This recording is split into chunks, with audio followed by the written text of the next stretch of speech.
नमस्कार मित्रमैत्रिणींनो, जर तुम्हाला आपल्या चॅनलवरच्या कथा आवडत असतील तर लाईक करत जात जा आणि चॅनलला सबस्क्राईब करून बाजूची घंटी दाबा आणि ऑलवर सेट करा. म्हणजे जेव्हा जेव्हा मी नवीन व्हिडिओ किंवा कोणतीही नवीन पोस्ट अपलोड करेन तेव्हा ती सगळ्यात आधी तुमच्यापर्यंत पोहोचेल. धन्यवाद. तर वळूया आपल्या कथेच्या पुढच्या भागाकडे. आधीने केलेला प्लॅन खरंच सक्सेसफुल होईल का? की मग परी आत्तासुद्धा मला खडे बोल सुनावून निघून जाईल? ओ नो देवा, प्लीज माझ्या परीने मला माफ करू देत. मी इथून तिच्यापासून दूर जायला तर निघालोय, पण मी नाही राहू शकत तिच्याशिवाय. देवा, माझी अवस्था तुझ्याशिवाय अजून जास्त कोणाला माहीत असेल. मी कधीच तिच्याशी खोटं बोलणार नाही. ती मला जी शिक्षा देईल ती मी भोगायला तयार आहे. पण प्लीज एकदा तिने मला माफ करू देत. रियांश मनातल्या मनात देवाला साकडं घालत होता. इतक्यात दारावर टकटक झाली तशी त्याच्या हृदयाची धडधड पण कमालीची वाढली. Yes, come in. त्याचे शब्द पण थरथरत होते. एवढा जास्त तो रेसलेस फील करत होता. दार लोटलं गेलं आणि परी आत आली आणि तिला पाहूनच रियांशचा मात्र काळजाचा ठोकाच चुकला. कारण ती एकटक त्याच्याकडे पाहत होती आणि तिच्या त्या टप्पोऱ्या डोळ्यात अश्रू होते. आता पुढे. येस मिस परिणिती, एवढ्या अर्जंटली काय बोलायचं आहे तुम्हाला? त्याने तिच्यावरून नजर हटवत दुसरीकडे बघत विचारलं. तसं तिला अजूनच वाईट वाटलं, पण थोडा वेळ झाला तरी तिचा काहीच रिप्लाय आला नाही. म्हणून त्याने वळून पुन्हा एकदा पाठीमागे पाहिलं तर ती तशीच त्याच जागेवर त्याच्याकडे पाहत उभी होती. मिस परिणिती, लवकर बोला, माझ्याकडे वेळ नाही आहे. माझी फ्लाईट आहे आणि मला निघायचं आहे. तो कसंबसं उसणं अवसान आणून बोलला. खरंच आजच जाणार आहात का तुम्ही? तिने विचारलं. हो, आणि त्याचीच तयारी करतोय. तो तिच्याकडून नजर चोरत बोलला. पण तुम्ही तर 2 दिवसांनंतर जाणार होतात? तिने विचारलं. 2 दिवसाने जाऊ नाहीतर आज जाऊ, त्याने काय फरक पडणार आहे? तो नकारार्थी मान हलवत बोलला. आणि जर मी तुम्हाला बोलले की नका जाऊ तर थांबतील का तुम्ही? तिने विचारलं तसा त्याचा काळजाचा ठोकाच चुकला आणि तो तिच्याकडे पाहू लागला. प्लीज नको जाऊ मला एकटं सोडून. मी खूप प्रयत्न केला पण नाही. मी नाही राहू शकत तुझ्याशिवाय. मान्य आहे तुझ्याकडून चूक झाली आहे. तू मला फसवलंस, पण त्याची एवढी मोठी शिक्षा नाही देऊ शकत मी, तुलाही आणि मलाही. प्लीज नको जाऊ ना. ती रडत बोलली, पण तो मात्र तिच्याकडे पाहत होता. त्याच्या डोळ्यात अश्रू होते. म्हणजे तू मला माफ केलंस? त्याने आश्चर्याने विचारलं तशी तिने हो मध्ये मान हलवली आणि इथे त्याच्या ओठांवर भली मोठी स्माईल आली. त्याला आता काय करू आणि काय नको असं झालेलं. तो हळूहळू चालत तिच्याजवळ गेला. त्याच्या मनात तर खूप काही येत होतं की तिला घट्ट मिठीत घ्यावं आणि आपला आनंद साजरा करावा. पण सध्या थोडा ऑकवर्डनेस होता त्या दोघांमध्येही. इतक्या दिवसांचा अबोला आणि नाराजगी होती त्याचं कारण. दोघेही जसे काही अनोळखी असल्यासारखे पाहत होते एकमेकांकडे. असं फक्त पाहत नको राहू ऋषी, मला मिठीत घे पटकन. शेवटी तीच रडत रडत बोलली. पण त्याला किती आनंद झाला होता आज इतक्या महिन्यांनी तिच्या तोंडून स्वतःसाठी ऋषी ऐकून. काय म्हणालीस तू? त्याने विचारलं. मला पटकन मिठीत घे, ती लाजून बोलली. नाही, त्याच्या आधी. त्याने विचारलं. तशी ती प्रश्नार्थक त्याच्याकडे पाहू लागली. तू मला हाक काय मारलीस परी? त्याने विचारलं. तशी हसली ती. तिला कळलं त्याच्या मनात काय चाललंय.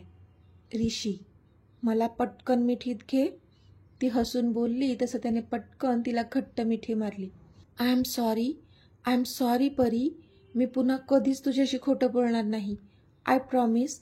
तुला नाही माहीत मागचे हे दिवस मी कसे जगत होतो तुझ्याशिवाय. Thank you so much. तू मला माफ केलंस?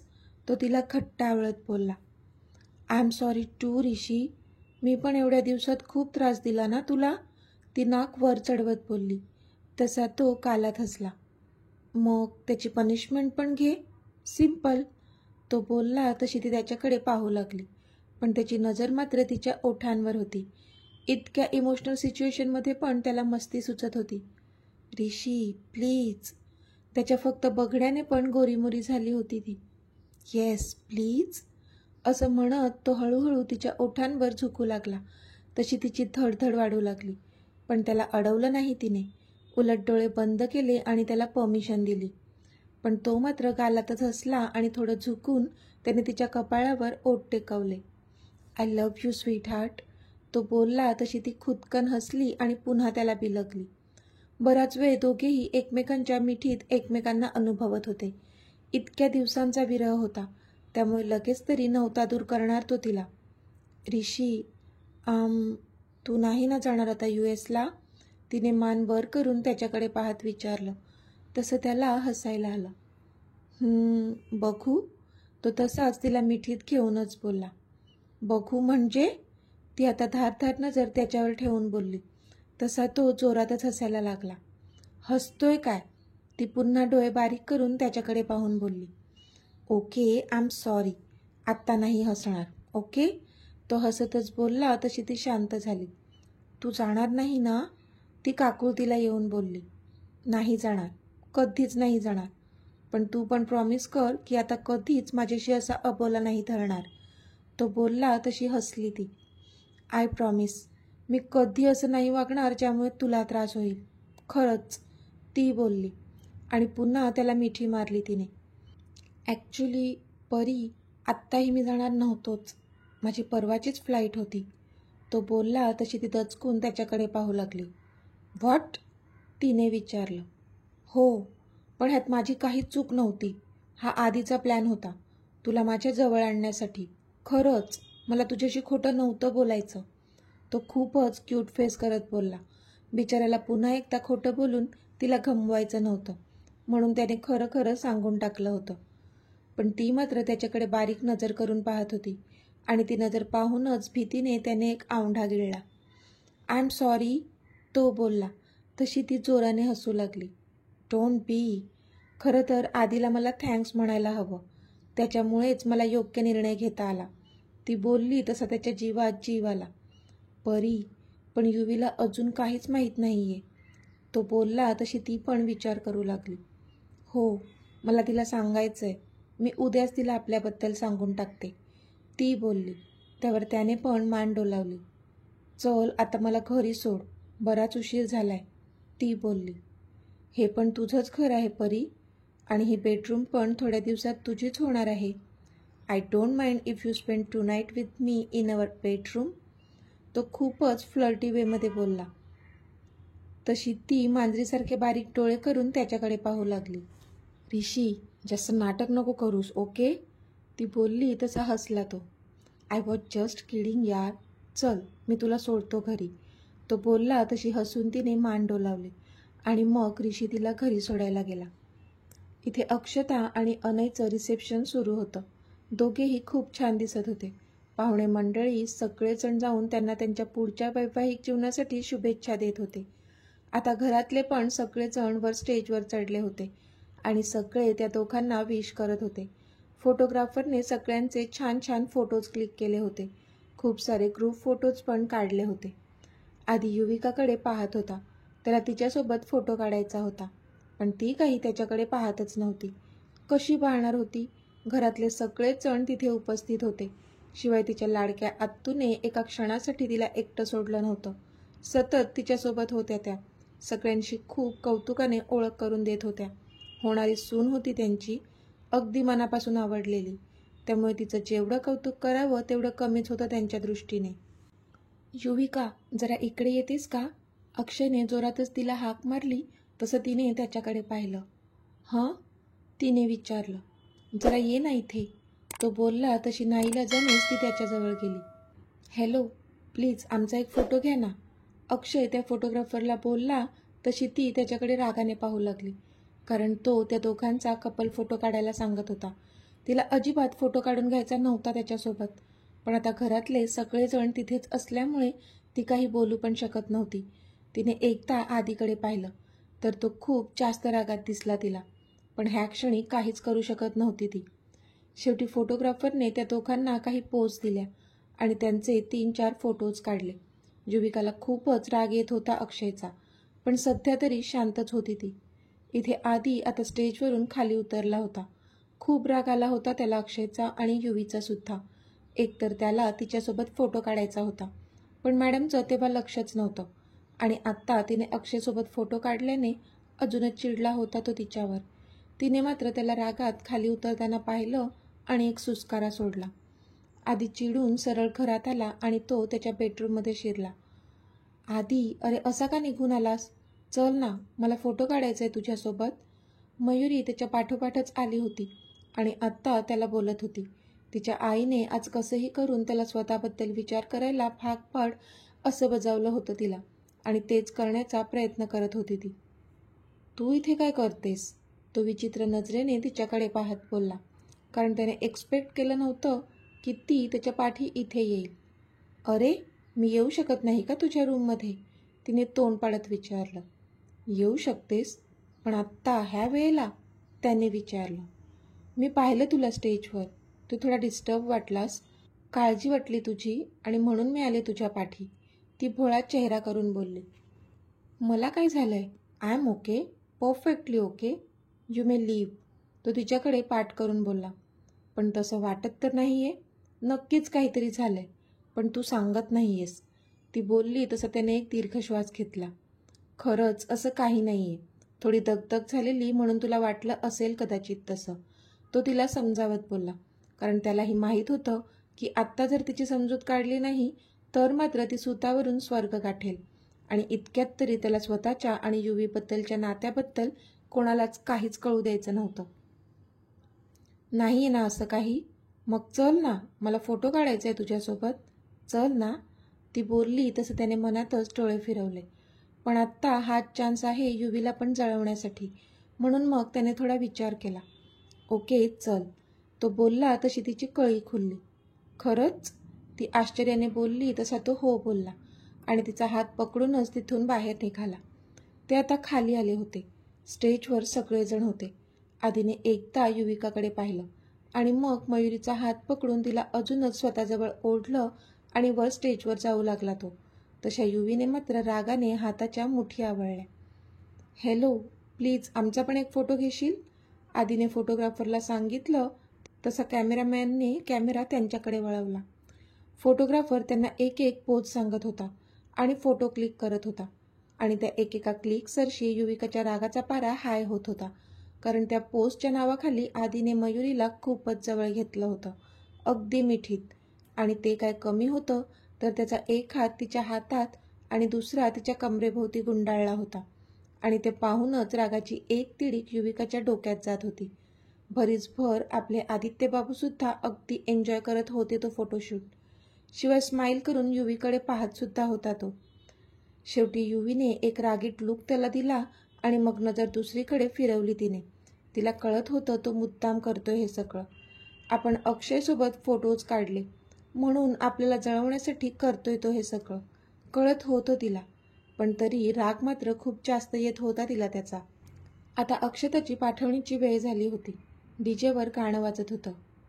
माय पित्यांच्या सावलीतला काळ सुखाचा ओसरला, लेक चालली सासरला, लेक चालली सासरला. ते गाणंच असं होतं की तिथे हजर असलेला प्रत्येक जण रडत होता. आकांक्षा अक्षताला मिठी मारून रडत होत्या. अक्षताची अवस्था पण बिकट झालेली. तिला सुद्धा ह्या घरात आपल्या माणसात घालवलेले सुखाचे क्षण आठवत होते. आणि आत्ता आपलं लग्न झालंय आणि सगळं बदललंय. आपलं हे घर जिथे आपण लहानाचे मोठे झालो, ज्याला आपण आपलं घर म्हणत होतो, ते आजपासून आपल्यासाठी आपलं माहेर असणार आहे. आपली माणसं आता आपल्याला रोज दिसणार नाहीत. विचार करून करूनच तिला रडू येत होतं. प्रतीक्षा, आजी, अनुने पण तिची भेट घेतली. त्यांना मिठी मारून ती अजूनच रडत होती. रविराज, यशराज, आजोबा ह्यांच्या डोळ्यात पण अश्रू होते. आपली ही छोटीशी परी इतकी मोठी कधी झाली कळलंच नाही त्यांना. अजूनही ती त्यांच्यासाठी त्यांची ती छोटीशी अक्षूच होती, त्यांची प्रिन्सेस. सासरलाही बहीण खाली भावाची लाडी, नेसली माहेरची साडी, नेसली माहेरची साडी. डीजेवर हे गाणं लागलं आणि अक्षय अक्षूची भेट घ्यायला गेला. दोघेही एकमेकांच्या मिठीत आसवं गाळत होते. आदी पण एका कोपऱ्यात उभा होता. त्याच्या डोळ्यात पण अश्रू होते.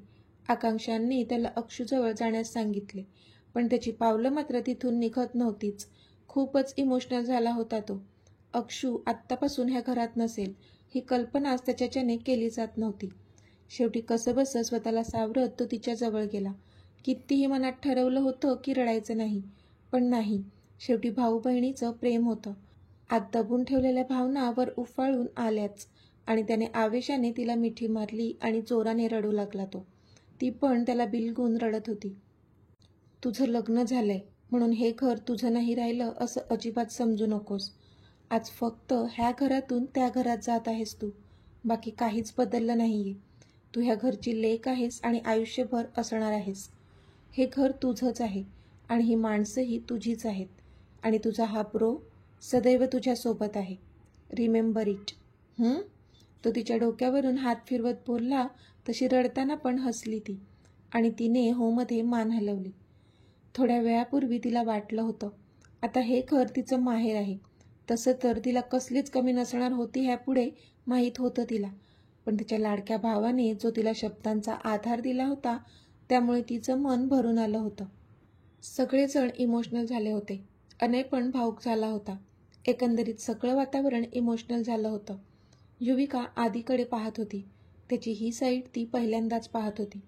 थोड्या वेळापूर्वी तिला त्याचा राग आला होता, पण आत्ता मात्र त्याचा तो उतरलेला चेहरा आणि त्यावरचं दुःख पाहून पटकन त्याच्या जवळ जावं आणि त्याला आपल्या मिठीत घ्यावं असं वाटत होतं तिला ह्या क्षणी. आता अक्षताची पाठवणी झाली होती. अनय अक्षताला घेऊन गेला होता. मयुरीसुद्धा अक्षतासोबत तिची करवली म्हणून गेली होती. सगळे पाहुणेसुद्धा निघून गेले होते. आता मंडपात एकच शांतता होती. आता बरीच रात्र झाली होती. सगळ्यांची जेवणं कधीच झाली होती. त्यामुळे सगळेजण आराम करायला आपापल्या रूममध्ये निघून गेले. आपल्याला हाच चान्स आहे आईला आपल्या आणि आधीच्या नात्याबद्दल सांगण्याचा. युविकाने मनातच विचार केला आणि भरभर पायऱ्या चढून ती वर तिच्या रूममध्ये जाऊ लागली. इतक्यात तिची नजर आधीच्या रूमकडे गेली तर त्याच्या रूमचं दार उघडच होतं. तिला मगासचा आधी आठवला आणि तिच्या हृदयात धस्स झालं. एकदा त्याला बघितल्याशिवाय आता तिला चैन पडणार नव्हतं, म्हणून तिने तिची पावलं त्याच्या रूमच्या दिशेने वळवली. तिने दार ढकललं आणि आत गेली ती, पण त्याच्या रूममध्ये नव्हता तो. तशी ती बाहेर पडली. तिने घरात सगळीकडे शोधलं त्याला, पण तो काही सापडलाच नाही तिला. आता मात्र ती अस्वस्थ झाली होती. कुठे गेला हा पोरगा? तो ठीक तर असेल ना? ती मनातच बोलली.